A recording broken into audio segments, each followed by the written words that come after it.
네, 우리 일주일 전 우리 이 시간에 저희가 어떤 본문을 살펴봤냐면 이 앞선 본문을 살펴봤죠. 마가복음 11장 11절부터 21절까지 본문을 확인을 했습니다. 무화과 나무 저주 사건에 대해서 이제 확인을 했었죠.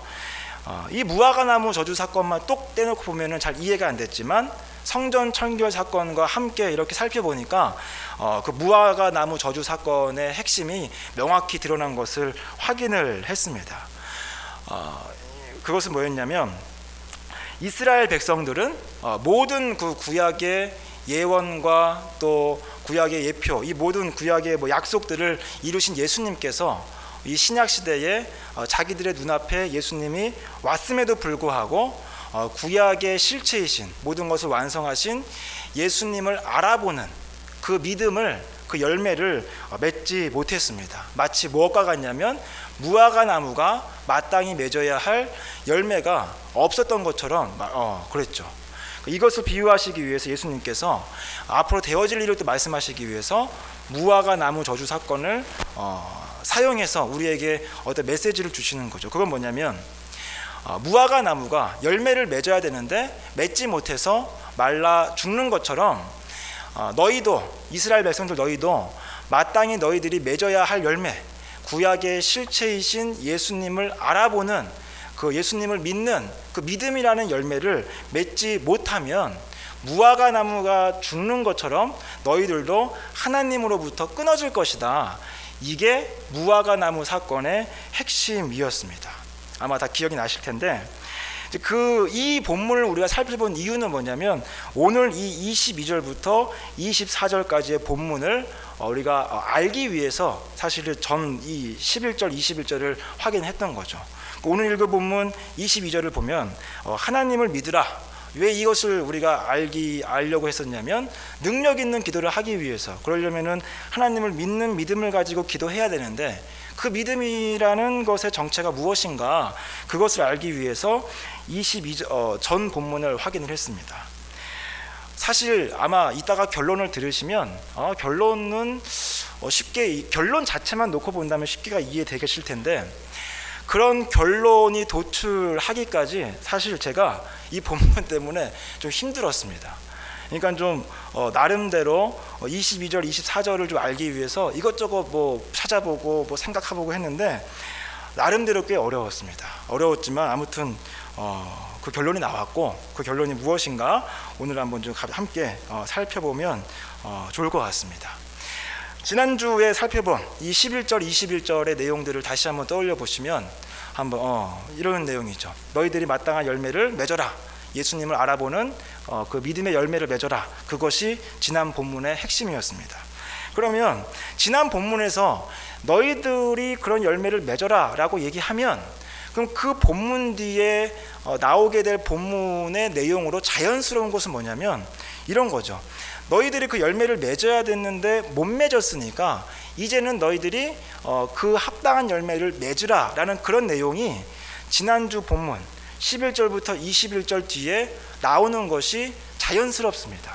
그러니까 지난주에 이스라엘 백성들이 열매를 못 맺었으니까 오늘 읽은 이 22절, 24절에는 어떤 내용이 오면 자연스럽냐면 그러니까 너희는 합당한 열매를 맺으라. 예수님을 믿는 그런 믿음의 합당한 열매를 맺으라라는 내용이 나오는 것이 자연스러운데 방금 읽으셔서 아시겠지만 22절에 보면은 어떤 내용이 나와 있냐면 예수께서 그들에게 대답하여 이르시되 하나님을 믿으라라고 말씀을 하고 있습니다. 그러니까 지난번 본문을 생각했을 때 오늘 이 22절의 예수님의 말씀은 굉장히 뜬금없는 거죠. 그러니까 예수님께서 이렇게 얘기하시면 좋은데 합당한 열매를 맺으라고 하면 좋은데 하나님을 믿으라라고 얘기를 하니까 굉장히 뜬금없습니다. 실제로 학자들이 이 본문을 가지고 뭐라고 얘기하냐면 21절 뒤에 22절의 이런 내용은 전혀 흐름도 맞지 않고 연결도 될 수가 없으니까 그냥 마가가 어떻게 하다가 이 22절부터 24절의 이 본문을 그냥 끼워 넣은 것이다 라고 설명을 하는 학자들이 꽤 많습니다. 그래서 오늘 읽은 이 22절부터 24절하고 그 앞선 본문하고는 상관이 있는 본문이 아니고 연결된 본문이 아니다라고 얘기를 합니다. 뜬금없기 때문에 그렇죠. 근데 이젠 살펴보시면 아시겠지만 22절부터 24절까지의 내용을 살펴보면 뜬금이 없지 않다라는 것을 금방 확인하실 수 있고, 왜 예수님께서 22절과 같은 말씀을 하셨는지 우리가 한번 알 수가 있습니다. 다시 한번 11절 21절을 생각해 보시면 이런 내용이죠. 이스라엘 백성들이 예수님을 알아보지 못했습니다. 구약의 기간, 좋게 잡아도 1300년이 넘는 그 기간 동안 실체가 오실 거라는 그 구약의 예언이 있었는데, 그래서 그 긴 기간 동안 기다렸고, 그 기다림의 결정체인 예수님께서 오셨는데 그 예수님을 이스라엘 백성들이 알아보지 못했습니다. 그래서 그래서 그런 이스라엘 백성들에게 22절에 이런 말씀을 하시는 거죠. 하나님을 믿으라 라고 얘기를 하는 겁니다. 이 22절의 말씀을 조금 풀어서 말씀드리면 이런 내용입니다. 너희들의 힘과 너희들의 의지와 너희들의 노력으로는 도저히 이 구약의 실체이신 예수님을 알아볼 능력, 알아볼 실력, 그런 것이 너희들에게는 없다. 그러므로 내가 너희로 하여금 실체이신 예수님을 알아볼 수 있는 실력, 실체이신 예수님을 믿을 수 있는 믿음, 그것을 선물로 줘서 너희들로 하여금 예수 그리스도를 믿게 하겠다. 이런 의미를 함축하고 있는 것이 22절의 의미입니다. 왜 그러면 22절에 이런 내용을 함축하고 있냐라고 생각이 드냐면 바로 23절 때문에 그렇습니다. 구약 성경은 우리 지난번에 소선지서를 한번 함께 보셔서도 아시겠지만, 구약 성경은 구원에 대해서 크게 두 가지 내용을 함께 주고 있습니다. 한 가지는 뭐냐면 너희들이 무엇을 하면 내가 너희에게 구원을 허락해 주겠다라고 얘기를 합니다. 근데 그 이야기와 함께 구약은 또 우리에게 어떤 이야기를 하냐면, 그런데 너희들의 실력으로 그 구원을 이룰 능력과 실력이 없으니까 너희들이 이룰 수 없는 그 구원을 내가 이루어 줄 것이다 라는 내용들이 또한 구약 성경에 여러 번 등장을 합니다. 그 여러 번 등장하는 본문 중에 하나가 뭐냐면 이사야 40장 1절 5절입니다. 한번 찾아보겠습니다. 이사야 40장 1절부터 5절을 우리 한번 읽어보도록 하겠습니다. 이사야 40장 1절 5절. 우리가 지금 읽으려는 이 이사야 40장 1절부터 5절의 내용은 뭐냐면, 이스라엘 백성들이 구원을 이루어야 되는데 못 이루니까 하나님께서 말씀하시는 거죠. 너희들이 할 수 없는 구원을 내가 이루어 주겠다라는 그런 의미가 담겨 있는 것이 이사야 40장 1절부터 5절의 내용입니다. 1절부터 5절 한번 교독하겠습니다. 제가 먼저 1절을 읽겠습니다. 너희의 하나님이 이르시되 너희는 위로하라, 내 백성을 위로하라.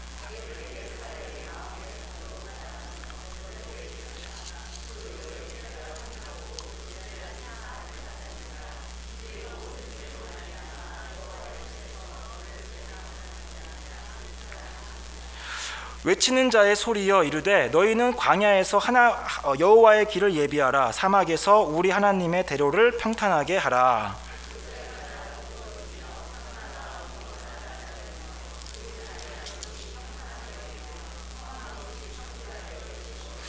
여호와의 영광이 나타나고 모든 육체가 그것을 함께 보리라. 이는 여호와의 입이 말씀하셨느니라. 아멘.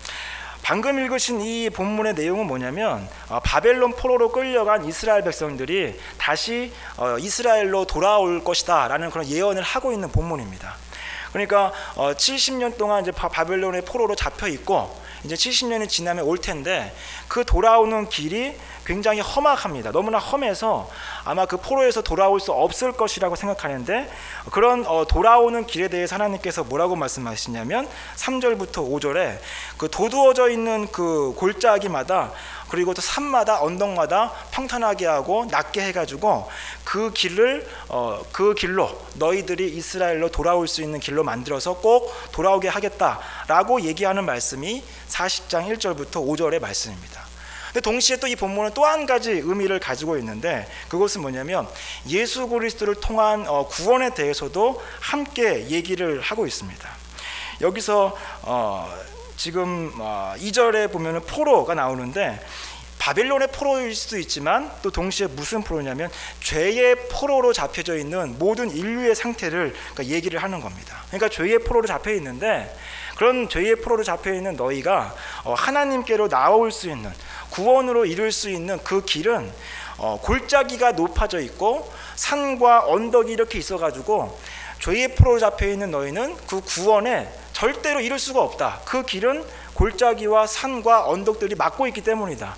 그래서 너희들은 그 구원의 길에 이룰 수 없는데, 근데 하나님인 내가 그 골짜기를 평탄하게 하고 산과 언덕을 낮아지게 함으로 그 길을 평지로 만들어서 그 구원의 길로 이르게 하겠다라고 말씀하시는 내용이 이사야 40장 1절부터 5절의 내용입니다. 다시 말씀드리면 우리의 힘으로, 죄의 포로로 잡혀있는 사람들의 힘과 능력으로는 구원에 이룰 수 없으니까 그 이룰 수 없는 길을 하나님께서 대신 직접 이루시겠다, 그 구원을 직접 주겠다라는 내용이 40장 1절부터 5절의 말씀입니다.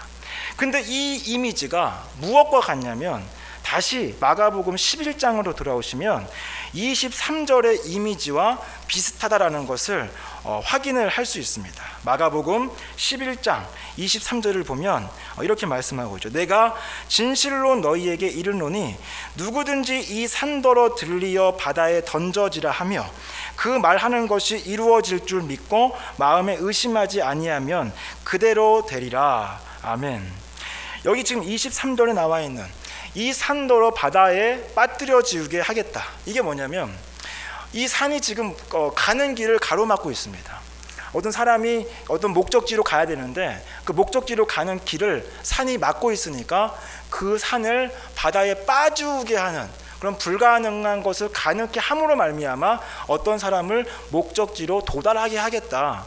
이런 내용이 이 마가복음 11장 23절인데, 이 내용이 아까 말씀드린 것처럼 이사야 40장 3절부터 5절의 이미지와 굉장히 비슷하다라는 것을 확인을 할 수가 있습니다. 그러니까 이 마가복음 11장 23절은 그러니까 이것을 우리에게 얘기를 하는 거죠.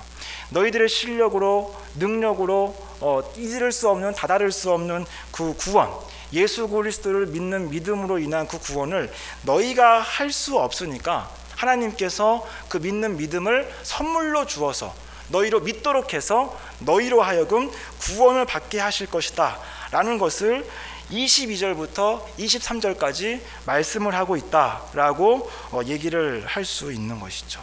그러니까 이런 식으로 우리에게 하나님께서 믿음을 선물로 주셨다라는 겁니다. 그럼 이 믿음으로 말미암아 우리에게 생긴 가장 큰 변화가 무엇이냐면 바로 하나님께 기도하며 직접 나아갈 수 있다라는 거죠. 그렇기 때문에 24절을 예수님께서 말씀을 하시는 겁니다. 그러므로 내가 너희에게 말하노니 무엇이든지 기도하고 구하는 것은 받은 줄로 믿으라. 그리하면 너희에게 그대로 되리라. 하나님께서 우리에게 믿음을 주시기 전에는 절대로 우리가 하나님 앞에 나아갈 수가 없었습니다. 어떻게 나아갈 수가 있는가? 하나님께서 우리에게 믿음을 주셨죠. 주신 믿음을 가지고 믿게 되니까 그제서야 우리가 하나님께 나아갈 수 있었습니다. 불가능한 것이 가능케 된 거죠. 그러니까 하나님께 나아갈 수 있는 길이 열렸는데 그것이 바로 우리가 알고 있는 기도입니다. 그래서 예수님께서 24절 같이 말씀을 하는 거죠. 24절에 너희들이 그 기도하는 것, 예수 그리스도를 통한 그 믿음을 가지고 그대로 기도하면 너희가 그 믿음을 가진 모든 기도들은 그대로 이루어질 것이다 라고 예수님께서 말씀을 하시는 겁니다. 그러니까 이 11장 22절부터 24절까지의 내용을 앞선 본문과 연결시키면 이렇게 정리할 수가 있습니다. 그건 뭐냐면 이스라엘 백성들이, 그리고 모든 사람들이 예수님을 믿는 믿음이라는 열매에 이르지 못하니까 하나님께서 그 믿음을 주실 것이고, 그 믿음이 주어졌을 때 그 믿음을 가지고 하나님께 기도하면 그 믿음을 가지고 기도하는 모든 것은 그대로 이루어질 것이다 라고 얘기하는 것이 22절부터 24절의 내용이다라고 저는 정리를 했습니다. 그러므로 이 22절에서 24절까지의 이 내용, 정말 우리가 능력 있는 기도를 하기 위해서 믿음을 가지고 있어야 되는데 어떤 믿음을 가지고 있어야 되는가? 전 본문을 감안했을 때 우리가 가져야 할 믿음은 예수 그리스도를 통해서만이, 그 예수 그리스도를 믿을 때만이 우리가 구원받을 수 있다라는 그 믿음이고, 그리고 예수님을 통해서만이 우리의 구원이 주어질 수 있다는 그 믿음이고, 그 믿음을 가지고 기도할 때 기도하는 모든 것이 이루어진다라는 것이 22절부터 24절의 내용입니다. 이거를 결론 내리기까지 정말 힘들었습니다. 여러 가지 주석들도 보고 설교집도 봤는데, 많은 주석들이 이 22절부터 24절을 이런 식으로 설명 안 하고 그냥 단순히 이거는 마가가 끼워 넣은 것이다, 전혀 관련이 없기 때문에 라고 하지만, 다른 또 주석이나 또 설교지, 우리 또 선배들의 그런 설교를 보니까 이런 식으로 설교를 결론을 도출을 해줘서 정리를 할 수가 있었습니다. 그럼 이렇게 하고 이제 22절부터 24절까지의 이 믿음의 정체가 무엇인지 우리가 확인을 했기 때문에 여기서 그만둬도 될 것 같은데, 근데 한 가지 좀 의문점이 생기죠. 그럼 어떤 의문점이 생기냐면, 저희가 여기 이 자리에 나와 있다라는 것 자체가 예수님을 향한 믿음이 있기 때문에 이 자리에 나왔습니다. 그럼 예수님을 향한 믿음이 우린 다 있는데, 그럼 그 믿음이 있으니까 그 믿음을 가지고 하나님께 기도를 하는데, 그럼 기도하는 바가 전부 다 이루어지느냐? 그렇지 않습니다. 그 믿음을 가지고 기도했는데, 저 같은 경우만 해도 기도를 했지만 이루어지지 않는 기도의 제목들이 굉장히 많이 있습니다. 그러면 분명히 오늘 24절의 말씀에 의하면 예수님을 믿는 믿음을 가지고 기도하면 그 기도가 모든 것이 다 이루어진다라고 했는데, 그러면 왜 그 믿음을 가지고 기도했음에도 불구하고 그 기도가 이루어지지 않는가, 이 질문이 생기게 되죠. 이 질문에 대해서 오늘 이 본문 23절은 답을 얘기해 주고 있는데, 마가복음 11장 23절 이렇게 말씀하고 있습니다. 후반부에 보시면, 그 말하는 것이 이루어질 줄 믿고 마음에 의심하지 아니하면 그대로 되리라 라고 예수님께서 말씀하셨죠. 예수님을 믿는 믿음을 가지고 기도했는데도 불구하고 기도가 이루어지지 않았습니다.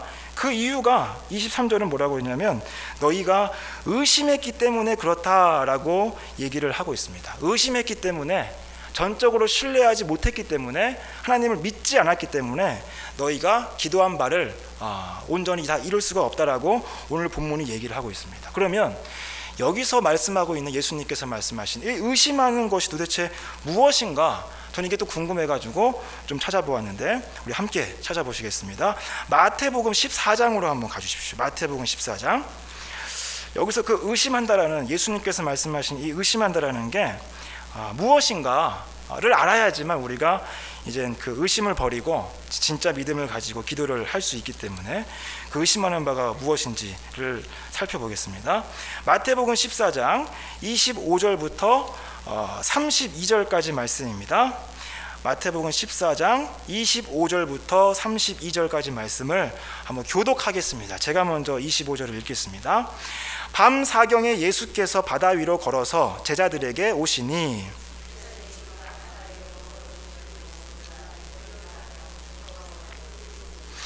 예수께서 즉시 이르시되 안심하라, 나니 두려워하지 말라.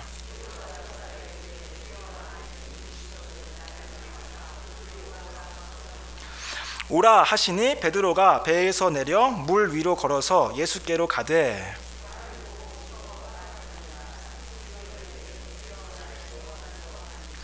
예수께서 즉시 손을 내밀어 그를 붙잡으시며 이르시되 믿음이 작은 자여 왜 의심하였느냐 하시고.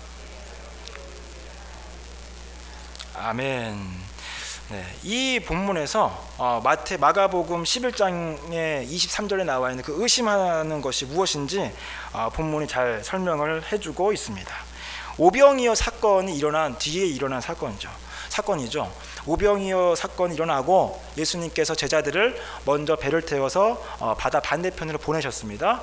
그리고 보내신 예수님께서 혼자 산에 올라가셔서 기도를 하셨습니다. 기도를 하시고 새벽쯤에 밤 4경쯤 4시쯤에 예수님은 제자들과 합류했는데, 그 합류하신 방식이 굉장히 특이하시죠. 예수님께서 제자들이 타고 있는 그 배가 있는 그 물 위를 걸어서 제자들에게 합류하셨습니다.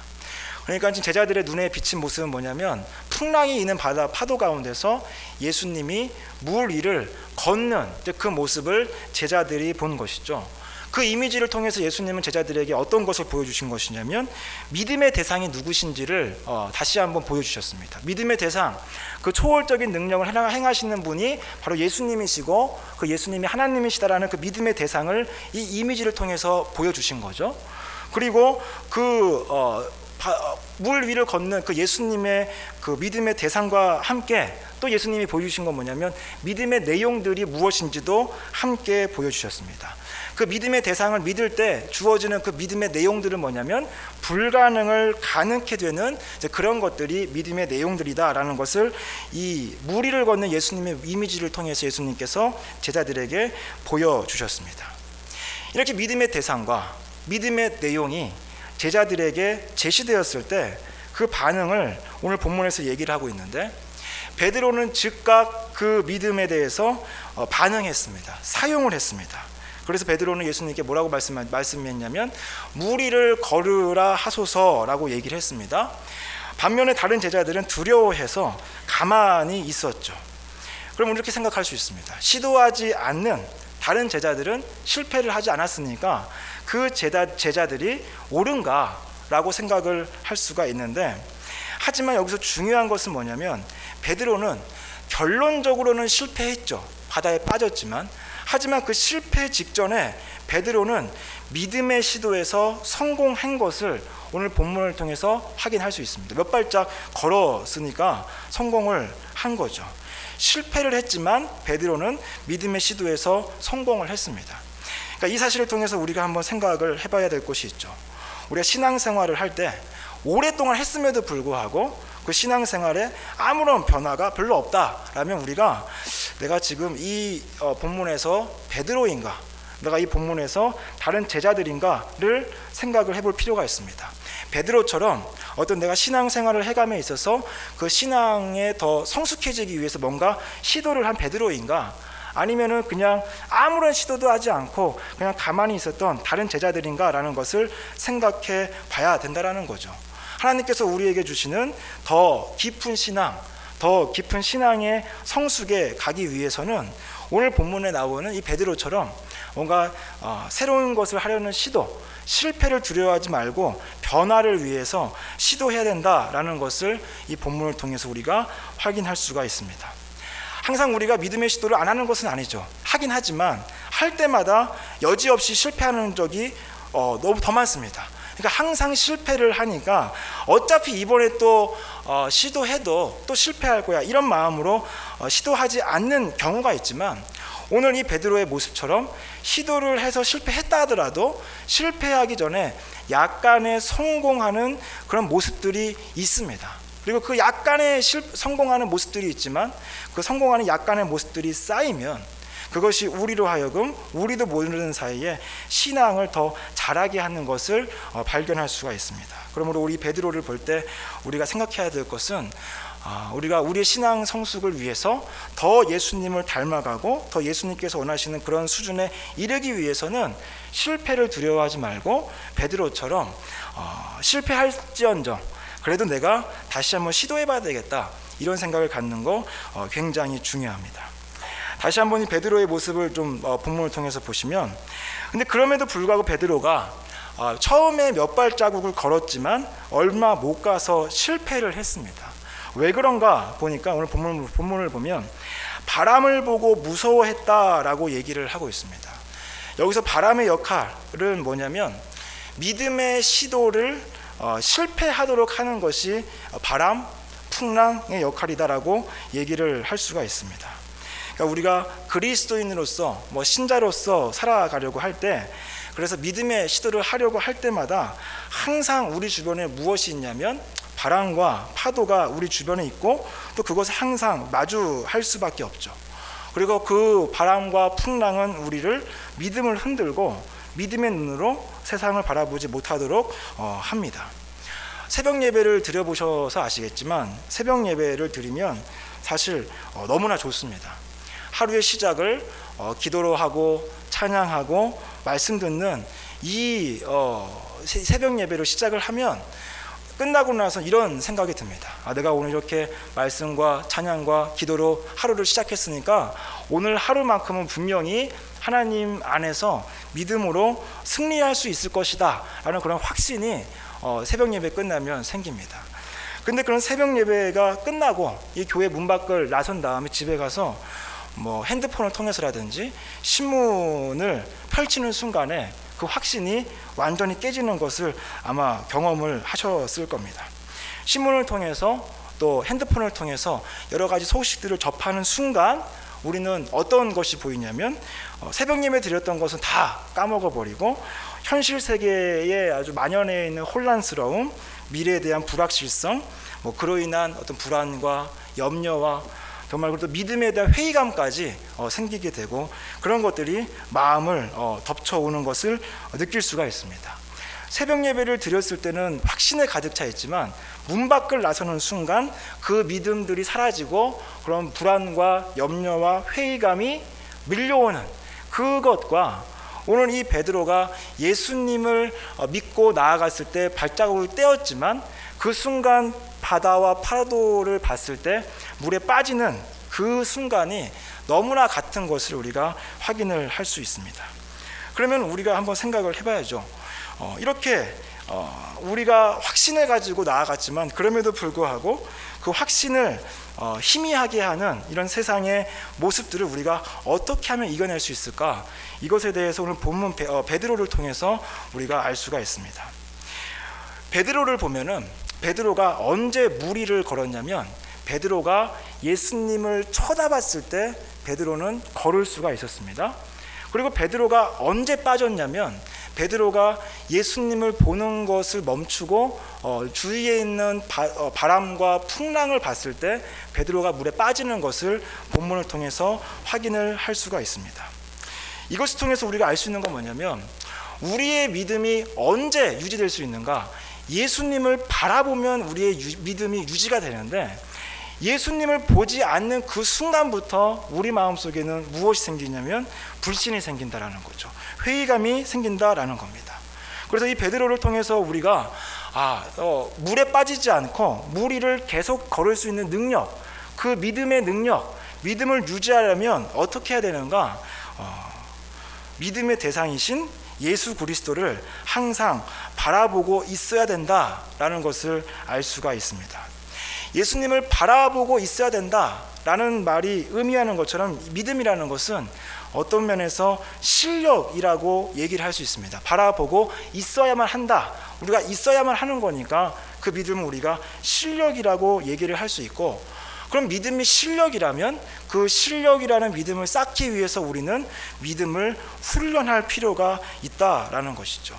그 훈련이라는 것이 무엇인가? 이런 겁니다. 우리가 주로 생각하는 그 예수님을 바라보면서 그 예수님이 어떤 분이시고 그 예수님의 성품이 어떠시고 그 예수님이 우리에게 어떤 일을 하셨고 그리고 그 예수님이 나에게 어떤 걸 하기를 원하시고 그 뜻이 무엇이며 그 의도가 무엇인지를 깨닫고 그것을 우리의 삶에 그대로 적용하고 실천하는 이런 시도들을 계속하는 이런 훈련들이 필요하다는 것이죠. 그런 훈련이 있어야지만 우리의 믿음이 유지가 되고 우리의 믿음이 하나님께서 원하시는 것만큼 점점 더 성숙해질 수 있다라는 것입니다. 이렇게 해서 지난주부터 오늘까지 살펴본 이 마가복음 11장 11절부터 24절까지의 말씀을 다 마쳤습니다. 정리하면 이렇죠. 굉장히 복잡한 것 같지만 사실은 단순합니다. 마가복음 11장 11절부터 24절은 우리에게 이 얘기를 하는 거죠. 너희들의 실력으로는 믿음을 가질 수가 없다. 그래서 우리가 가진 믿음은 하나님께서 주신 선물이다. 근데 그 믿음대로 기도하면은 다 이루어지는데 우리는 분명히 삶 속에서 그것을 체험하지 못한다. 왜? 의심하니까. 그래서 그 의심하지 않기 위해서 너희를 어떻게 해야 되느냐? 그 믿음을 유지하기 위해서 노력해야 되는데 그 노력이라는 것은 결국 뭐냐면 베드로가 그러했던 것처럼 항상 주 예수 그리스도를 바라보는 그 훈련을 항상 해야 된다는 거죠. 예수님 바라보는 훈련을 항상 하고 시도하지만 실패했다 하더라도 또 하고 또 하고 또 하면 그 사이에 우리도 모르는 사이에 그 믿음의 굳은 살이 박혀가지고 점점 더 성장해가는 우리의 믿음의 모습을 발견하게 된다. 그 믿음을 가지고 기도하면 너희가 바라는 모든 기도의 제목들이 온전히 이루어질 것이다. 이것이 마가복음 11장 11절 24절까지의 핵심입니다. 이 사실을 기억함으로 말미암아 우리가 믿음의 훈련 항상 하셔서 기도하는 모든 바가 온전히 이루어지고 응답받는 그런 능력 있는 기도를 하시는 저와 여러분 되시기를 바라겠습니다.